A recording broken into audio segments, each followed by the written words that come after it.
რუსთავში მიმდინარე წლის ინფრასტრუქტურული პროექტების ერთ-ერთი მთავარი პრიორიტეტი მოსახლეობასთან შეთანხმებით ახალი საგზაო ინფრასტრუქტურის მოწყობა და შიდა ეზოების რეაბილიტაციაა.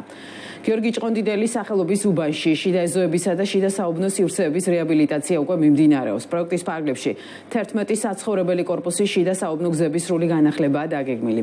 ჯავახიშვილის, გიორგაძისა და გრანელის ქუჩებზე შენობების ეზოებში ასფალტ-ბეტონის ახალი საფარი დაიგება. მოეწყობა სანიახვე ქსელი. გათვალისწინებულია ტროტუარებისა და ბორდიურების განახლებაც.